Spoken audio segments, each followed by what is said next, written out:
सो जैसा कि आपने पिछले ब्लॉग में देखा था, हम आ चुके थे नजरबाद डायरेक्ट सिद्धवली से अपने मामा जी के यहाँ पर। थोड़ी देर ठहरने के बाद हम फिर से चल देते हैं नजरबाद की ओर घूमने के लिए। घूमने से मतलब पिज्जा खाने के लिए। वहाँ पर थोड़ी देर इंतजार करने के बाद फाइनली हमारा पिज्जा आ चुका था, जो खाने में अत्यधिक स्वादिष्ट लग रहा था। उसको खाने के पश्चात फाइनली हम चल दिए मामा जी के घर पर। आराम करने के बाद हम सुबह के समय चल दिए थे हरिद्वार की ओर। हम टोटल पूरे 5 जने थे जो हरिद्वार घूमने के लिए जा रहे थे। करीब 1-1.5 घंटे बाद ने हमको हरिद्वार पहुंचा दिया था। बस से उतरने के बाद हम फ्लाई ओवर पार करने के लिए रेडी थे। थोड़ी देर चलते चलते हम फाइनली फ्लाई ओवर को पार कर चुके थे। एंड देन थोड़ी और आगे चलने के बाद हम पहुंचने के लिए रेडी थे हर की पौड़ी पर। यहाँ से वहाँ तक का रास्ता करीब 1-1.5 किलोमीटर था, जो हमको चलकर ही तय करना था। थोड़ी दूर तक चलने के बाद फाइनली हमको गंगा माता दिख चुकी थी, लेकिन किसी ने यह प्रेडिक्ट नहीं किया था कि गंगा माता का पानी इतना ज्यादा ठंडा होगा। यह ना जानते हुए भी फिर भी हम चल दिए थे स्नान करने के लिए। थोड़ी और आगे चलने के बाद हमने ऐसे स्पॉट ढूंढ लिया था जहाँ पर हम नहाने के लिए तैयार थे। यहाँ पर आने के पश्चात मैंने एक बात तो अवश्य ही देख ली, यहाँ पर सन्यासी बाबा और नागा बाबा का होना काफी आम बात थी। आगे चलने के बाद फाइनली हम स्नान ध्यान करने के लिए रेडी। पानी बहुत ही ज्यादा ठंडा हो रहा था, लेकिन अपने मन को शुद्ध करने के लिए गंगा में डुबकी लगानी पड़ी। यहाँ पे क्या हो रहा है भाई? यहाँ पे क्या हो रहा है भाई?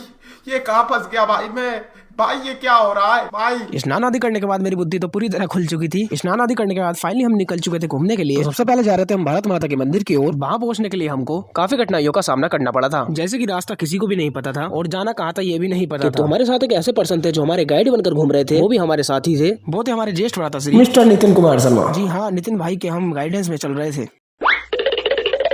फाइनली हमको अपना सही रास्ता मिल चुका था, लेकिन अभी भी यहाँ से भारत माता का मंदिर 4 किलोमीटर दूर था, जो चलकर तय करना बहुत ही मुश्किल था। भीमगोड़ा नामक स्थल पर हम चलकर गए और वहाँ से आगे की ओर हमने रिक्शा की। रिक्शा में बैठने के बाद पता लगता है कि भारत माता के मंदिर की ओर जाने वाली रोड बहुत ज्यादा ही बेकार हो रही थी, किंतु यहाँ का सुंदर व्यू बहुत ही अच्छा लग रहा था और पहाड़ों की ऊर्जा बहुत ही अलग वाइब दे रही थी। भारत माता का मंदिर आपको अगले ब्लॉग में दिखाऊंगा। मिलते हैं नेक्स्ट ब्लॉग में। Thank you so much for watching. Bye bye.